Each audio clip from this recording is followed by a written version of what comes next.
JD లక్ష్మణ్తో కలిసి పోటీ చేశారు. ఆ తర్వాత మళ్ళీ 2024లో టీడీపీ బీజేపీ అంటే 10 పార్టీలు ఇప్పటికి మారారు. అంటే ఎండ్ ఆఫ్ ది డే రాజ్యాధికారం లక్ష్యం ఒక పార్టీ పెడితే, సో ఆ ప్రాసెస్ లో భాగంగా కొన్ని పార్టీలతో జత కడతారు, కొన్ని పార్టీలతో ఓడిపోతారు. అంటే మోరల్స్ ఉండవా, ప్రిన్సిపల్స్ ఉండవా, ఒక పాలసీ ఉండదా? రాజ్యాధికారం అది కరెక్ట్, రాజ్యాధికారమే ముఖ్యం ఆయనకి. చీటింగ్ కేసు 5 సెక్షన్స్ కింద నేను ఆల్రెడీ ఏపీ హైకోర్టులో ఫైల్ చేశాను, సుప్రీం కోర్టులో ఫైల్ చేయబోతున్నాను. ఏంటి? They are misleading, they are cheating, they are lying. Supreme court citations ఉన్నాయి.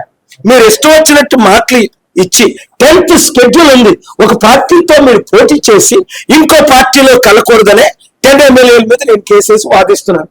సుప్రీం కోర్టు డైరెక్షన్ ఇస్తుంది. నేను అన్నది ఏంటంటే ప్రతి మాట అబద్ధాలే, నిన్న చెప్పిన అన్ని అబద్ధాలే.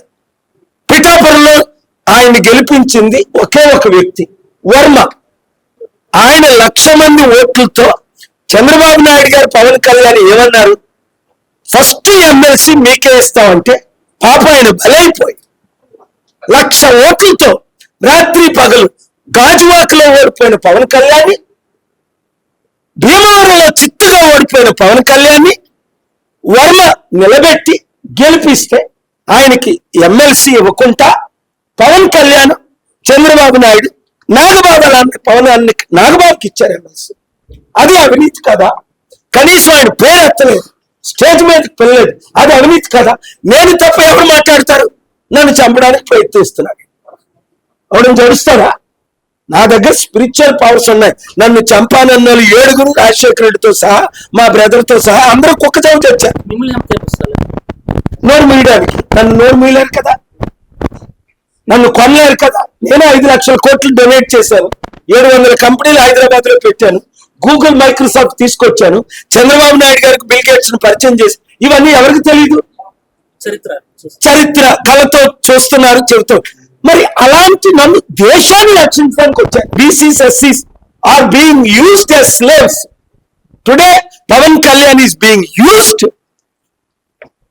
By the extremist radical leaders.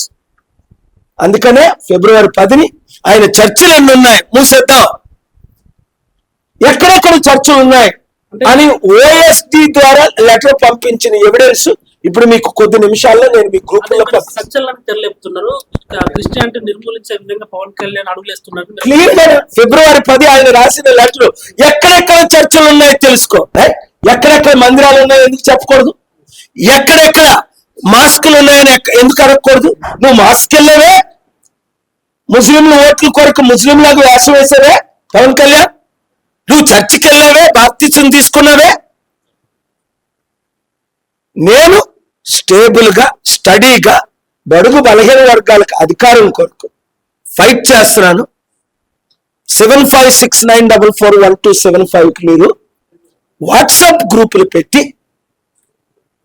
మీరు కమిటీలు వేసుకోండి. ఇంకా చేరిన వారందరూ కమిటీలో చేరుకోండి. ఈ రాష్ట్రాన్ని, దేశాన్ని, తెలుగు ప్రజలు రక్షించుకుందాం. మీ మాటల్లో పవన్ కళ్యాణ్ మీద కోపం కనబడుతుంది, చంద్రబాబు నాయుడు మీద ప్రేమ సానుభూతి ఏర్పడుతుంది. అంటే వాళ్ళిద్దరిని విడదీసే ప్లాన్ లో భాగంగా మీరు ఒకరి మీద ప్రేమ, ఒకరి మీద ద్వేషం చూపిస్తున్నారా? లేదే, నేను చంద్రబాబు నాయుడు గారి మీద నాకు ప్రేమ లేదు, పవన్ కళ్యాణ్ మీద ప్రేమ లేదు. ఫ్యాక్ట్స్ మాట్లాడుతున్నాను. వారు మోసపోతున్నారు. చంద్రబాబు నాయుడు గారు మోసపోయారు కదా. ఇప్పుడు పవన్ కళ్యాణే నేను టీడీపీని గెలిపించానని అంటాడు నాగబాబు. పవన్ కళ్యాణ్ అరే బిందెల్లి చెంబులో